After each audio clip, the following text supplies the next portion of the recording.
Gama Spain run kubbaa bareedaa sarara gidduurraa gara fuulduraatti barfame. Harrison Michael Oyarzabal.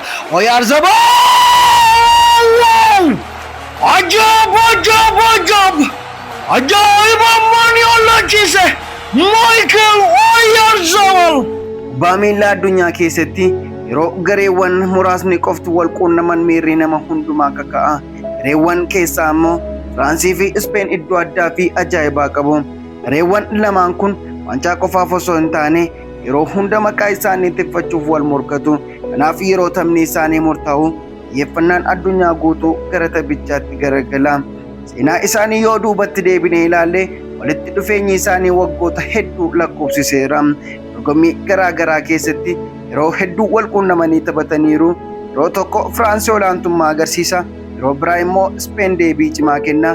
Kanaaf injifannoon garee tokko yeroo dheeraaf hin turu.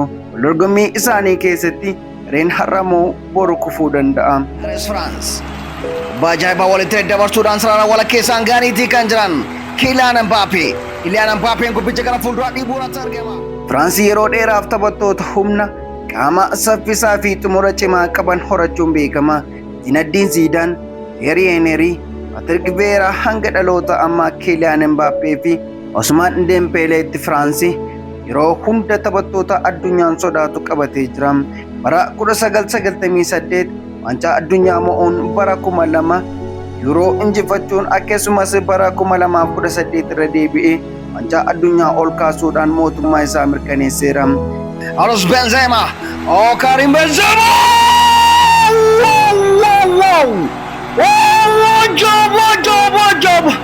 Ajaa'iba mani ollachiise Karim Benzema!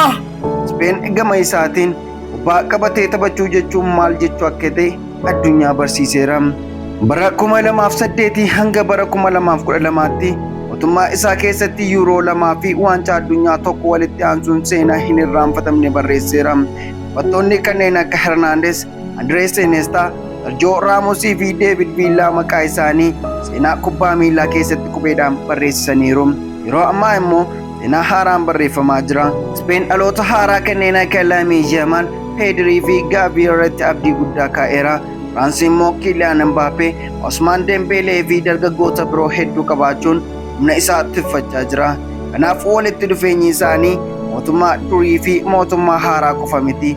Dhaloota lama wal madaalchisuudha. Harrison Michael Oyarzabal. Yeroo gareewwan lamaan wal quunnaman taphni isaanii akka faayinaalii tokkotti ilaalama. Sababni isaas gareewwan lamaan waancaa guddaa mo'atanii seenaa isaanii ijaaraniiru.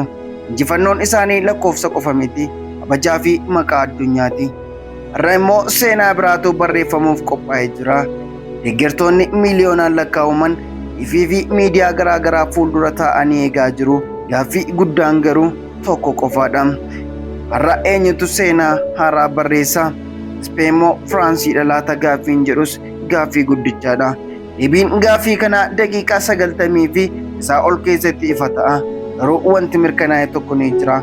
Yeroo Firaansii fi Ispeen wal argan kubbaa miilaa qofa osoo hin taane seenaatu daawwatama, seenaatus dalagama. Yenigaa kabajamtoota hordoftoota keenya seenaa gabaabduu waa'ee Ispeenii fi Firaans of keessaa qabdu kana qopheessee kan isin biraan ga'e an Faayisaa Biifidaatiin. Odeeffannoowwan ispoortii kan birootiif Even Ispoortii subscribe gochuudhaan hordofaa dhaamsa kooti. Galatoomaa horaa bulaa. Qophii biraatiin haga walitti deebinutti nagaan naaf tura. Mallee kubbaa bareedaan sarara gidduurraan gara fuuldura darbuurratti argama. Kylian Mbappé! What a brilliant finish!